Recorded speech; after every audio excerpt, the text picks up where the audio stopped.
I'm a straight male. I don't really conform to like hyper masculinity, any of that stuff. I was doing a business course at college and I had a motorcycle crash and I broke my back. I was just like thinking over my life so much. And I was like, if this was my one chance, I really want to do it how I want to do it.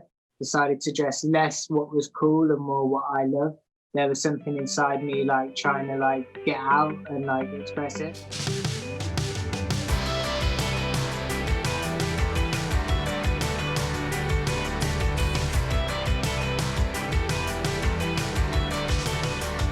Hi my queer family, I'm Javier Lopez.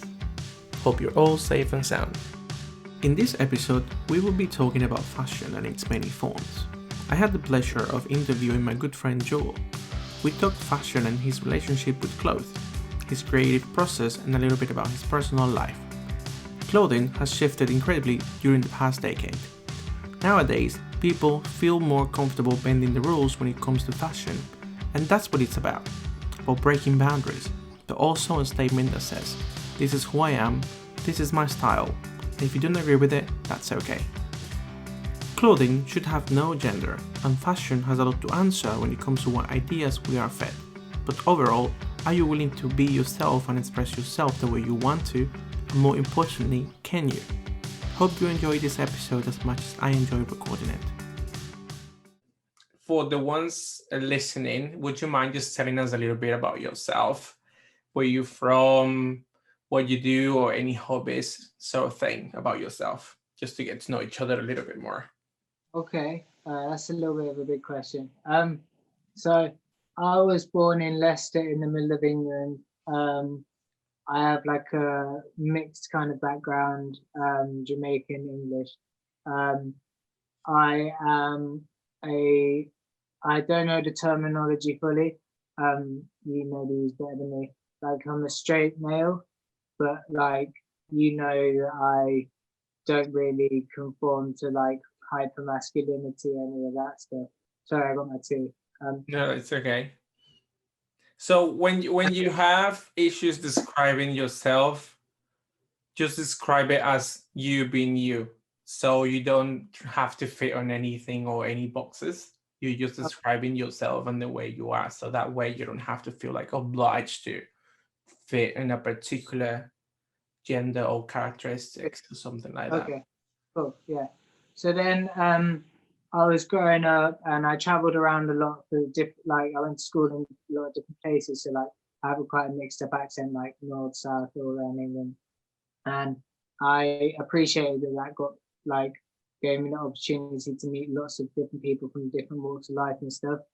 And that's probably influenced me in my life and stuff in general. And then I was doing a business course at college and I had a motorcycle crash and I broke my back. So I stopped doing that. Sorry, this is just some background that got me into like. Yeah, it's okay. Yeah, continue. Because I was quite, I was always different, but much less different before like the motorcycle crash and that. Because after that, because I was in hospital for like a month, I was just like thinking over my life so much. And I was like, if this was my one chance, like, I really want to do it how I want to do it. So I came out and I started like dressing more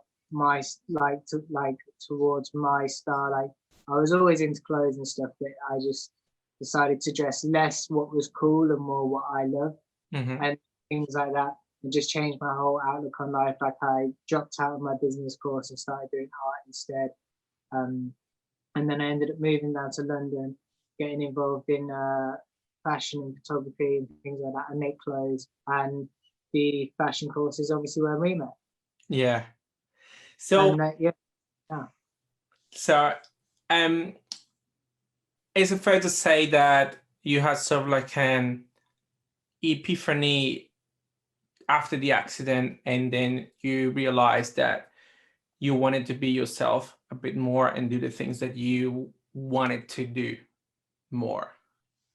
Yeah, definitely. Because I think before the accident, I didn't know it, but I had like depression, and it was like getting a bit deeper and deeper and like I was drinking heavily and like doing all sorts of other things and that. Yeah. And that's what kind of led to the crash, just being reckless. Right. And I think that was me. There was something inside me like trying to like get out and like express it. And like, because I was living in a small town at the time, and then since all that happened, I kind of left that environment. I've come to London, and it's like a new world, and it's like I'm so like the world is expressive and it appreciates you, kind of thing. You know, like you can wear stuff down the street and no one bats an eyelid. Like I remember the first time I wore a dress before I left London, back in this small town kind of area, and it was such a big deal on this night out. Like people loved it, like they said I was really brave and stuff, but at the same time you could tell a lot of people were very confused by it. Yeah. Were you wearing a full dress, or can you describe what you were wearing? Yeah, it was. So we had a party the night before, and it was my friend's girlfriend's dress that she wore the night before, and it was like one of those ones where it's like kind of comes in on the bust there, and then comes out a bit into a bit of a tutu. But because it was like a little bit too large for me, it looked like a sort of elongated t-shirt with a bit more. Oh, okay, yeah. But yeah, I like it's you get two kind of reactions. Like people really, really love it, and then there's people that just kind of don't react to it at all, and you can tell they're not too keen, but at the same time they don't want to say anything. And yeah, I get a lot of messages and stuff to this day about things like that, saying like, "Oh, you're really brave for doing things like that," and I don't see it as bravery at all, because to me, since the accident and that, I think and feel completely different. I almost don't have a choice in these things. Like if I see something, I will just like a magpie or something, like grab it. Like I was at a New Year's Eve party a couple of years ago, and there was this random tutu lying around, and I didn't even think twice about it. I just put it on, and I was wearing it all night. And like people were like, "Oh, you're rocking that tutu," and stuff like that. And it's like, yeah, it's just a second nature to me now. It's like there's no thought. Yeah, I think it's great that you got to that point where you do these things naturally, and without thinking if people are gonna like it or not, because you are now doing these things for yourself and not for others to actually like what you're wearing or for the comments, whatever that may be. So you mentioned earlier that the first time you wore a dress, some people were making comments, some of them positive, some others didn't make comments. But I want to hear about how you felt particularly at that point, because it was the first time and kind of a lot happened during that time that you were doing this. Yeah, well, I actually loved it because, so like I say, we had the party the night before, and the next day there was this dress from my friend's girlfriend at the time around, and me and her really got on. So I said to her, like, "Can I try it on?" Because it was a cool dress. It had like this cool floral pattern on it. And she was like, "Yeah, go ahead." And I wore it, and like I had a t-shirt underneath and like my jeans and stuff. Like it wasn't just me wearing like just the dress and that was it. Like I kind of like did my own thing with it. I had like my jeans and my sneakers and whatnot. There was a few adults around like from then, and they really didn't get it. They were like, "All right, kind of like it's time to take the dress off now. The joke's over now." But to me, it wasn't that kind of thing. It was like, I'm enjoying this. Like, and it feels really nice as well. Like the way it just kind of contours to you, and it's like you're getting a hug from your clothes. I was like, "No, I'm not taking it off." And then I said to her, like, "Would you hang mind?" on. People were actually coming to you and telling you to kind of like stop the joke in brackets. Yeah, this was sort of like before we gone to the party. Oh, okay. We were like at my friend's house before, and like the parents and the people that were there, the sort of older generation that don't quite see it the same as maybe we do. they thought I was just kind of like playing around, being silly. And they were like, all right, you know, fun's over now, like, you know, like you say. And then I just kind of ignored it, carried on. And then I said to her, like, so we've got this other party coming up tonight. Would you mind if I wore it? And she was like, yeah, cool, go ahead. And the thing about it was I earned respect at that party because a couple of people said some stuff that wasn't like, they weren't trying to get to me or target me or anything. They were just trying to like be a bit, you know, take the mick, you know. Mm-hmm. And I got in a fight with one guy there, and me and him are like really good friends now. But he was this really big bloke, and he's like one of these people that people are a bit like intimidated of. And yeah, we got in like fisticuffs and stuff, and we hugged it out at the end of that. And he was like, "Mate, I've got so much respect for you for that, for you know me saying this and that, and you in a dress, then done that." And like, yeah. So why do you think this person was, you know, kind of like picking on you at that point? Why do you think they wanted to get out of you? And why do you think their goal was at that point? So we were quite close to like that kind of, we'd left school maybe a year afterwards, and we were like, we kind of hung out in a similar crowd in school. And it was more like, you know, how you tease a friend. Right. And then like goes just a little bit too far. But then because you're in public and there's a crowd, there's a bit of a reaction, and people are like, oh, how's it gonna play out? And I thought, like, if I don't assert myself, not try and be dominant or anything, but take a stand on this, like that will just shut it all down. And it did. Yeah.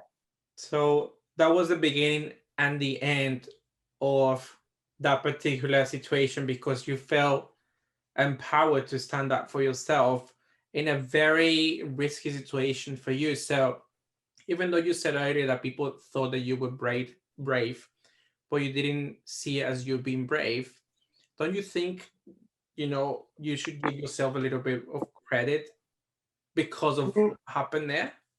I mean, if you change the context a little bit and say that I wasn't wearing a dress and it wasn't because of that, and say, you know, I was wearing some beat up shoes and they took the mick out of me for having like not great shoes or whatever, and I stood my ground, that it's a similar situation, you know. It's not bravery, it's just being not being apologetic for what you are. Yeah, exactly. Totally understand. So you think because you were bending the rules of society somehow, yeah, and they felt threatened. Yeah, and this was a few years, like since then a lot has happened in fashion where it's become a lot more acceptable for, you know, men to dress more femininely and things like that, you know.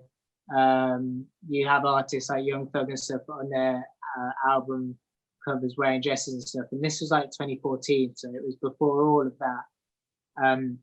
So it really was like quite groundbreaking at the time. But well, I don't want to say groundbreaking because that makes me sound like I'm some kind of big-headed thing.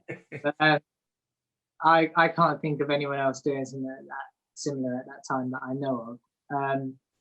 And yeah, it was one of them. And then that became quite a like well-known incident between sort of people that I know, because in those sort of towns and villages and shit, and things around Oxfordshire, it's everyone kind of knows each other a little bit.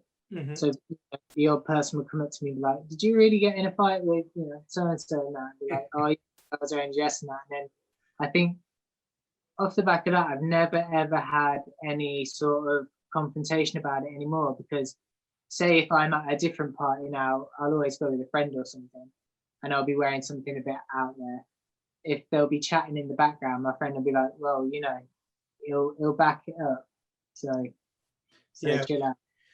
I think for what I can see at that point, you stood up for yourself, and that was, again, like I said, the beginning and the end of it. So I think every time you find yourself in a different in the similar situations, you have already thought out the whole process and you are prepared and ready mentally for whatever happens, because I Yeah, think in those situations anything can happen, but if you're focused on what you're doing and comfortable with what you're wearing in this case, because we're talking about fashion and clothing, then that's going to give you kind of like that peace of mind, so you don't have to worry or like look around for people wondering if they're thinking or saying something about yourself.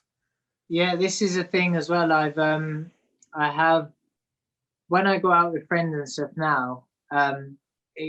They mention a lot that like people will take a stare and a gander at me as I'm walking past, and I'm completely oblivious to that now. I yeah, I just don't notice it at all, and they'll be like, so many people stare at you and that while you're out. Um, so yeah, it's like I say, it's just so natural now. Yeah, I think people are going to stare for whatever reason, whether you're wearing a dress or not. Um, the topics I'll be discussing with different people is about bending the rules and challenging society in different things. And as I said, people are gonna always have something to say, and Mm, it is about how comfortable you are with who you are and with the things that you wear and the things that you do and the things that you say or the way that you behave. As long as you're comfortable with that, then whatever people say, because they're always gonna say something, then that's not gonna affect you or the others or the people listening that much. So let's go back a little bit to the first time you decided you were gonna wear a dress. Did you express this to your family members? Did they notice, or did you just simply started wearing all the things that were different to what you were wearing before, and uh, how was that taken by them? well, I've kind of lived on my own since I was about 14. Like my family moved up north, and then I've had like relatives nearby that kind of have looked after me while because it was in the recession time when my mum moved. So if she sold her house, she wouldn't make any money. So we had an agreement where I would like maintain it, do the upkeep and stuff like that, and I'd live there on my own. So I didn't really have anyone to like come home and like have to explain anything to. But then obviously I did see my family, but they didn't see the dresses and stuff at first because that was like my first thing and it was like out and about. But over time, well, I've always dressed a bit feminine since I was a kid, like, but it just got a bit more extreme at that time. But like, I remember it must have been 2006 or something. And I remember I was walking around with my family and I could hear my two uncles behind me and they were talking about like, like, oh, why is he wearing such skinny jeans and things like that? And it was like, I've always been like that. It's always been my style. Um, and so it's eventually got a bit more notice and stuff. But my family kind of they know I'm a kind of creative person and stuff like that going on. And Why did so you do the quotes when you said creative person? I don't know. You are a creative person. I am, but I'm not like in any specific field. Like it's a bit like all over the shop. So yeah, they kind of accept it to the degree they can. I mean, they've never ever said anything bad to me, and it's like they unconditionally like love me and all that stuff. So they don't really care, and yeah, Yeah, I think that's a great example. As long as they let you live your life and do what you do without trying to change you in any way, then that is awesome. Obviously not everybody has the same luck as you may have had in that sense. Oh yeah, definitely. Yeah. People have been so, okay with everything. Have you had like a very, bad situation that you have encountered yourself or when you're with friends because of the way you dress or because of your nails or because of the jewelry or something like that?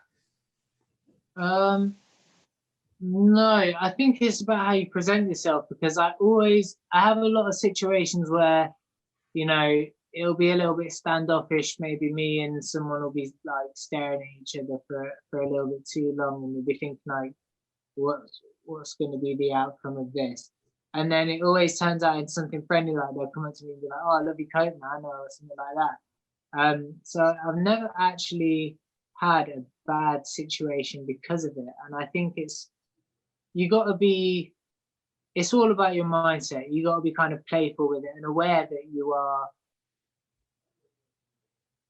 a bit of an elephant in the room. Like, you can't just walk in, sort of expect everyone to be, understand it and all of that. Like, you got to have a bit of a sense of humor to it. If someone comes up to you and makes a joke about what you're wearing and that, and if it's a good joke and that, feel like you got to have a laugh with them, because like, I'm not stupid. I do realize that it's like, oh, not, I don't know.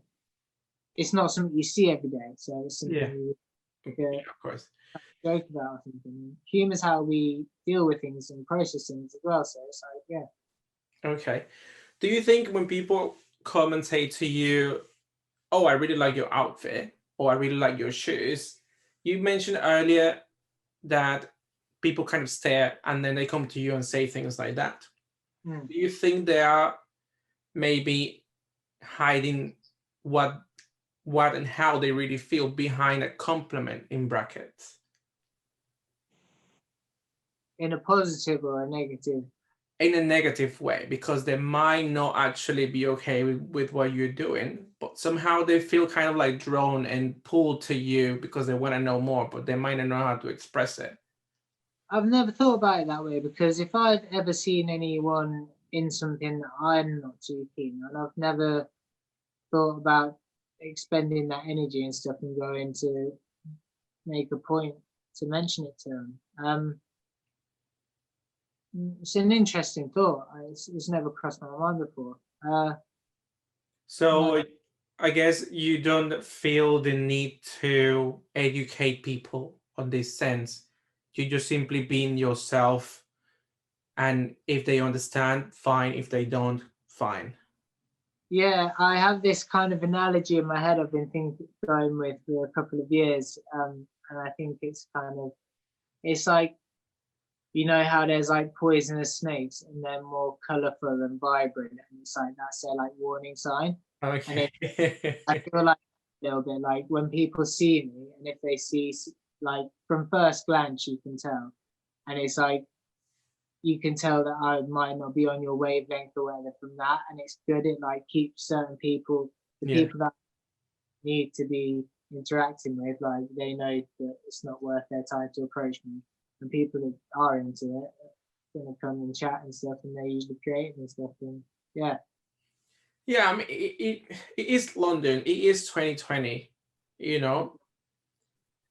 A lot of these things that were not accepted and okay in the past, in 2014, like when you started doing this, in your case, the more accepted now, and mostly people are, okay with these things. Do you think that because every time you have described a particular situation in the conversation that we have been having today, it feels like you are, as you said, the elephant in the room, which means you're gonna be physically the person that's gonna be different from the rest of the crowd. Yeah. Does that mean that you somehow want the attention? This is the paradox about it, because I actually hate the attention. I'm such an introvert, and when people come up to me and give me a compliment or something, I'm really grateful, but I kind of hate it because I never know how to respond, or it's like, Yeah. So I don't know. I would love to just kind of be like, I don't know, dress how I want to dress, but like also somehow be invisible in the room at the same time. Um, but yeah, because like I say, I'm not doing it for what people think about me. Yeah. They could love it, they could hate it. It's literally about what I enjoy the feeling of, like what feels right to me when I look in the mirror and walk out in the morning. Okay. So nowadays we see a lot more people on social media expressing themselves through makeup, through clothing, through music, through different things. You're a very creative person, and I know that for a fact because we're friends. And we went to school together. So, do you like? Where do you find inspiration for the things that you do? I don't know. It's so hard. I'm very like I was saying earlier. I'm a bit of a magpie. Like I always collect things that I find interesting. Like I can't help it. Like for example, this right. So this is like a dog collar that I found in Poundland, and Mhm. I just saw that and I was like, I feel like I could do something with that. And then like I seen these really big key rings, and I was like, same thing. That I feel like I could do something with that. And then the other day I was on eBay and I found like this cool cross, and like it just like the puzzle pieces just drop and it click, and I'm like, put it together and you've got like a cool choker thing going on. Similar thing with this. Like I just got this like thing. Like I'm not really religious or anything. It's just like I don't know, they look cool, and it's like I'm very if you look around my room, it's all sort of like just things that I've collected that I then just like, oh, I like this, and then I'll stick it together and it just becomes a thing. That's kind of like how I get dressed and stuff in the morning. It's like, you know, Okay. Yeah, I yeah, can see that sort of like a Japanese theme around your room at the moment. yeah, yeah, Is that right? Yeah. yeah. It's like I've got the screen there, and then I have like a piece I was working on there. It's like a really big fan. Oh Um, wow, that's nice. another one just there. It's kind of the same. Yeah. Yeah, that's really cool. So, did you always have this, need for being creative before the accident as well, or just after the accident when you decided to express yourself a little bit more? I've always been creative in some capacity, like since I was a child. My earliest memories are of drawing and stuff. And a lot of time it was of like people or whatever wearing like cool clothes and stuff. I think maybe that's where the whole fashion design thing might have come from. Um, and then art was just something like at school where it was like it was a good escape. So I was never like a sporty kid or one of those kids, and like I always tend to get on with like girls and things like that better, and like so I'd do like the after school art clubs and things like that, and like hang out with my friends and do that, and it just kind of came from there. I've always had that thing about me. Um, a lot of the time, I wish I wish I was like great with numbers or something, so I could just be an accountant. Life would be like so much more straightforward. But at the same time, I don't think I'd trade it for the world. No, I think you sound very happy and content with the things that you do now and with the decision that you made after the accident to be yourself and to express yourself in the way that you want to do that. Whether that's just wearing a dress today or whether that's just wearing a dog collar the next day, Mm. it doesn't matter. And I do admire you for that because you don't care about what people think and you just simply want to be yourself. But on the other side, if anything happens, you are ready for it. It's not like you're letting Oh yeah, yeah, people put you down for being who you are. So I guess right now it's not a battle that you're having with yourself and with society. It's kind of like you have gone past that. Is that fair to say? yeah.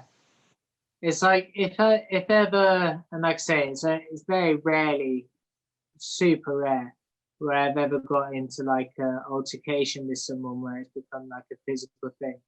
And it's weird. I get this kind of out of body experience where it's like I look at myself as if I'm maybe like my own child or something, and I'm like, no, I will not allow you to treat this person like that for something so trivial, and like I kind of go out of myself and respond in that way. And it's very rare. I've never ever lost my temper.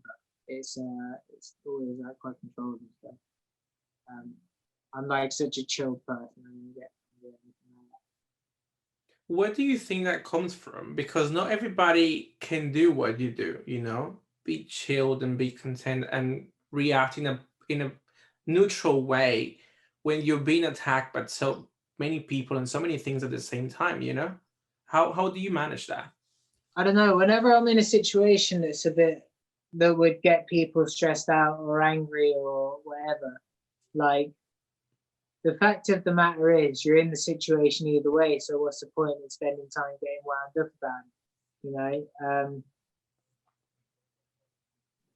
Yeah, it's like, for example, today, I got stuck in the lift in my building, and it was like, I imagine that would like frustrate a lot of people. And I had to call up and wait for the next people to get me. And it was like, I'm here. Do you know what I mean? But, like, there's no two ways about it. Like, why bother getting angry? Because that's just gonna annoy me, and then I'm gonna be sat in this little box angry. You know?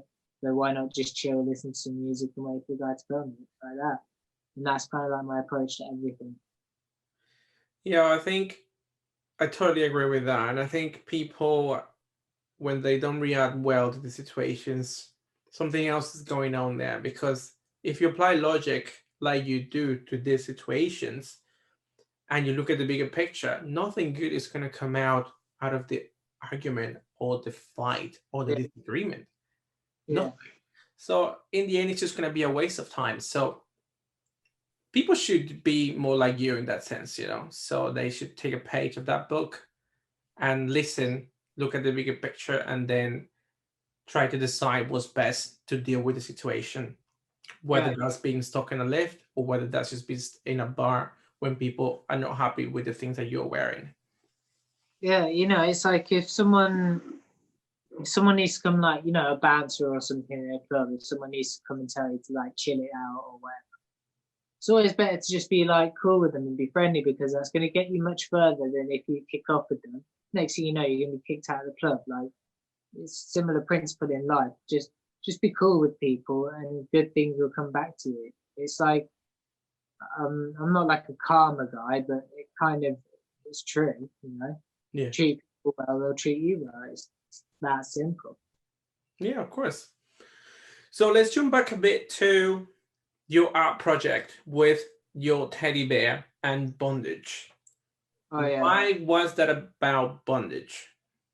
So I'm not like, there was no sexual kind of element to that for me at all. It was purely because a teddy bear is such like a sign of innocence and kind of thing, and it's the whole thought. The theme of this art show was about men's mental health, and I thought it was a good sort of representation of the sort of like, as you kind of grow and adjust to the sort of adult world where you sort of lose that childlike kind of innocence. And it's not a deep piece at all, you know. I always find it very funny to talk about my art, because I know a lot of people that are like very good artists and stuff, and they can always tell you like such a deep and like good synopsis of their pieces, and that, but mine are very quite simple. Okay. So what about the rest of the accessories that you are wearing by now? The big cross, the big cross and the bracelet. Where does that come from? Is it from the same creative side, or do they mean something else to you? I don't know. It's a bit like so for example, like the rings and stuff, they have sentimental value, so they stay on all the time. I have a bracelet as well, which is the same. And then the other things are just me playing around, you know, like some days I won't wear this one, some days I won't wear this. Because, you know, it's not convenient as well sometimes. Like, I was putting a jumper on the other day, and it was like a knitted one, and this kept getting poked up on it. And I was like, you know, forget this, I'm taking this off and like backing that off. But it's like, it's like with the tiara, it's like, I'll see something lying around, and I'll be like, yeah, I'll just put that on, you know. Like I was wearing like just before we got on the call, I was just wearing this fluffy hat just around the flat just because I like it. Like there's no, I just see something around and I'll just pick it up and be like, yeah, cool, and like that's that. So you are like a walking collage. Yeah, yeah, that's good. That's a really good analogy. Yeah, yeah, Yeah, that's I think it's great that you find a meaning on every item that you wear, and then you just put them together and you just walk out. You know, where does that brave and courage comes from? Because, and I say courage because some people listening might not feel brave enough to do things like that. Where does that come from, and what advice would you give to people that they want to express themselves a little bit more, but they don't know how to? So what's the question? What like when I leave the house? What When you leave the house wearing that furry hat and wearing the dog collar and a dress, you know? For me personally, it's just like I like it, and why deprive myself of something for the sake of pleasing a stranger on the street? You know, it's like if you really liked eating dark chocolate, and you know the whole world was like, no, you shouldn't eat dark chocolate or anything. Would you stop because you to please the people? Probably not. Um, but I guess in terms of advice, start small because like I say, I've always been into different clothes, and sometimes that wasn't a choice. Like growing up, me and my mum used to share clothes and stuff, so I'd wear women's clothes, but were a bit more androgynous and stuff, so people wouldn't really know. So I've never been afraid to like cross that men-woman boundary. You know, when I was a kid and we had that, you know, you do a school trip to France or whatever, and you get like an afternoon to go spend some money. I went to like the French version of Topshop and bought some like girls skinny jeans and stuff because I'm a funny size as well. So like girls jeans like fit me, like guys jeans just don't work for me. So I've always had I had that choice removed from me from a very young age, and I think that's had an influence on it as well. To not be afraid to like check out what's in the girl side of the shop, and it's always so much more interesting in there. We've always got so much like cool stuff going on, like cool clothes and yeah. Yeah, I think. Sorry, carry on. Get back to the point. Yeah, definitely. Like start small. You know, if you like bright colors, but you tend to wear black, you know, add a bright accessory here and there, a nice jumper. I don't know. We're all different. Sometimes you can jump straight into it. Sometimes you can ease yourself into it. But if you're worried about what other people are gonna say and stuff, then yeah, starting slowly and giving people that chance to sort of adjust with you would help, I guess. Okay, I mean, I like that analogy about the dark chocolate because it's so simple, but it does apply to the same situation. Why would you give up something just because others don't agree with it? No, one of the things I get in very few sort of things about what I wear. And there was one occasion that I did offend someone and it played out really funny. And the guy we were on holiday together and he was so me and a friend went on holiday with his dad. And I didn't know that his dad was uncomfortable during the holiday because he didn't mention anything to me, but he was telling my friend with the things that I was wearing, you know, like a shirt, like you know, those big brim hats and things like that, and like floral things and tank tops, things like that. I don't know. And it was bothering him, but he didn't address it with me, which I feel like would have really helped, you know, at the start of the holiday. But towards the end of the holiday, it just kind of all came out. You know, we was all a bit tired and it came to that. And I said to him, like, you know, I apologize for if what I wore has offended you, but this is how I dress and that's how it is, you know.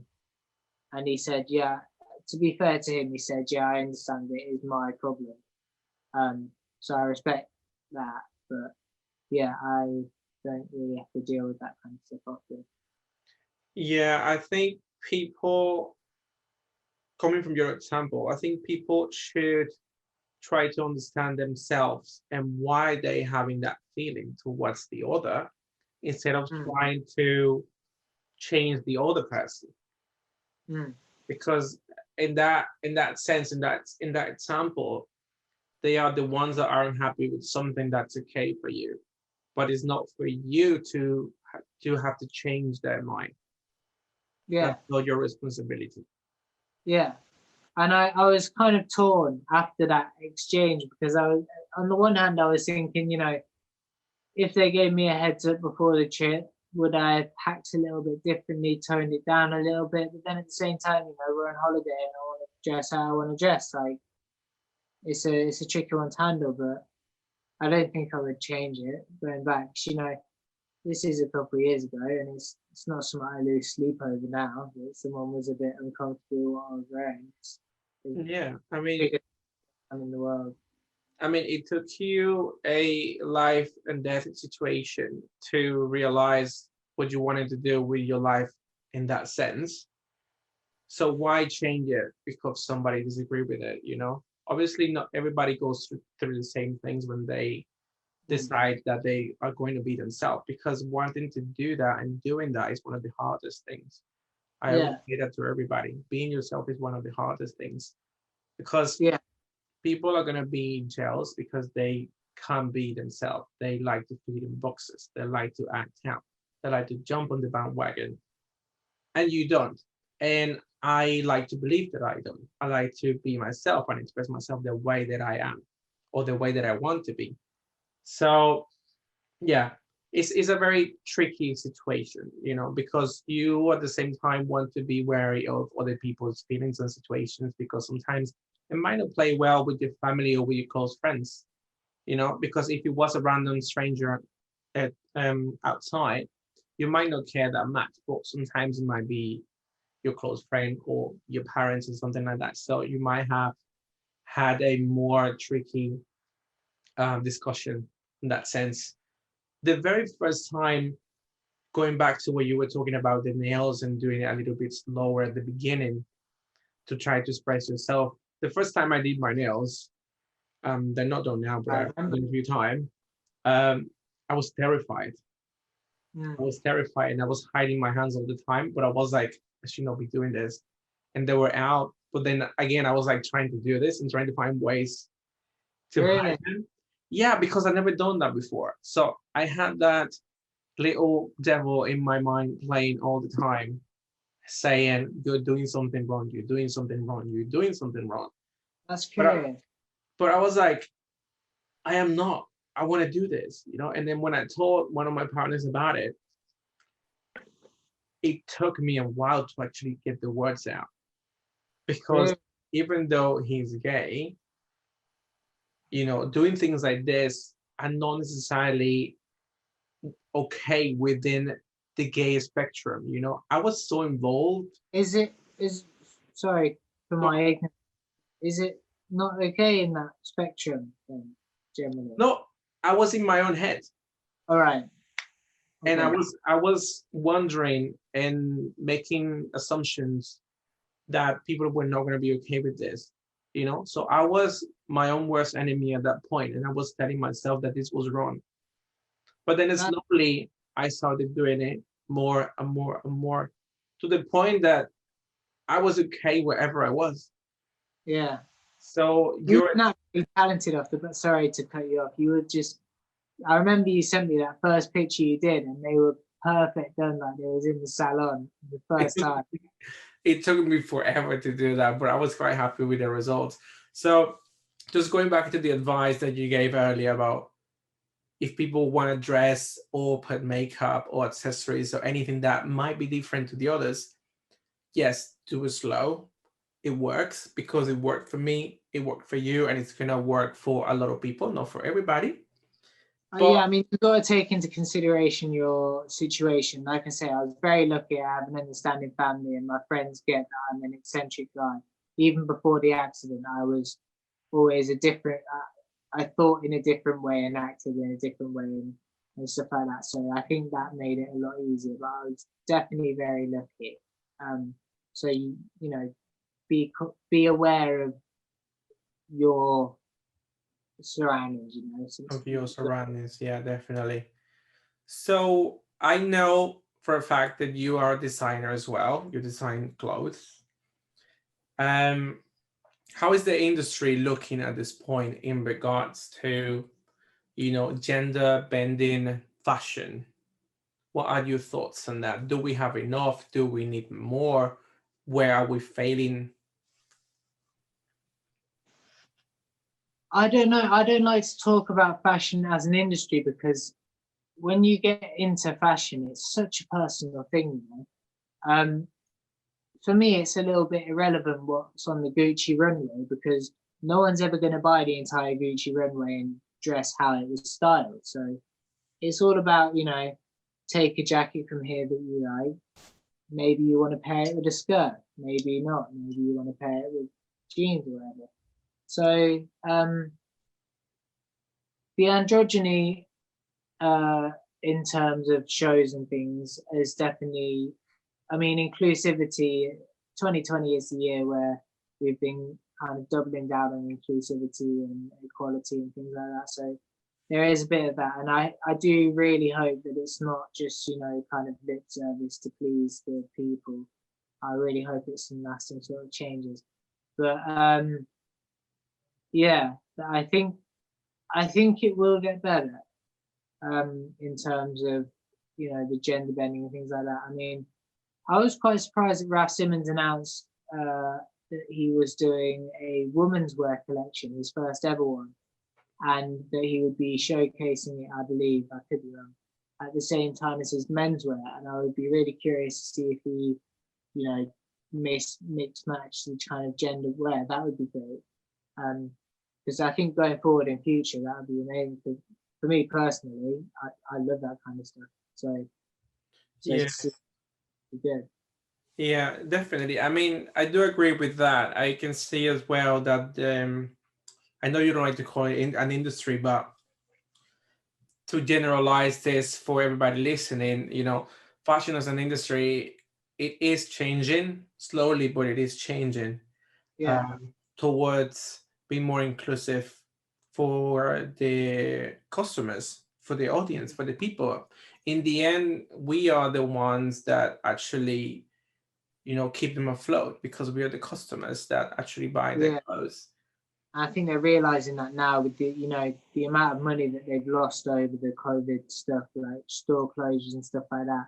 Now they're kind of panicking, thinking that we need to appease the people that are going to pay us, and a lot of the people buying clothes now are young kids. It surprises me. They're getting younger and younger every day. When I was 15, I was wearing, top shop and all of this stuff. You see 15-year-olds now like in head to toe Gucci and Supreme and stuff. So, they're the ones spending the money. So it's gonna go in their favor. Yeah, I think social media has had a massive, you know, input on that sense because I think social media, it can be used as a weapon for fashion or to send a message. And then a lot of people might think that what you see in social media, it's everything to it. And then they might see people wearing brands all over the place. And Yeah, it might just be for a editorial or for something like that that they actually didn't pay for. But obviously that is what's been sold to the customers. And they want to look like that person. They want to buy the same clothes. They want to buy the same thing. So I think social media has kind of like shoved down their throats that information into the customers that they feel like they have no choice and they want to replicate this image that they're looking at on the computers or phones. and it's the danger of influencers as well because you don't know what's going on, what kind of agreements they have behind the scenes. To really push certain agendas and things and pieces and whatnot. Like sendings that Hedy Slimane did for his recent collection with all the TikTok e-boy things, you know, sending them Celine products and stuff, but you don't know how much of it is like organic and how much of it is being fed into the kind of culture, the online culture. Okay, cool. So we are about to finish. Any last words, anything that we didn't discuss that you wanted to talk about in particular? I mean, I think it was something I was going to mention in passing ages and ages ago. It kind of really makes me sad when I get the comments when people say like, you know, you're really brave for what you're wearing and stuff, because it shouldn't be like that, you know. It shouldn't take someone to be brave to be who they want to be. Yeah. Yeah, that was something I was thinking of. And then aside from that, not really, man, unless there's anything any other info I can share with you. But yeah, fantastic, bro. Sure. All right, man. Thank you very much for your time. Take care. And bye-bye. I will hopefully see you soon. Thank you for listening. And if you want to stay in touch, you can find me on Instagram at mqfbd. Until next time.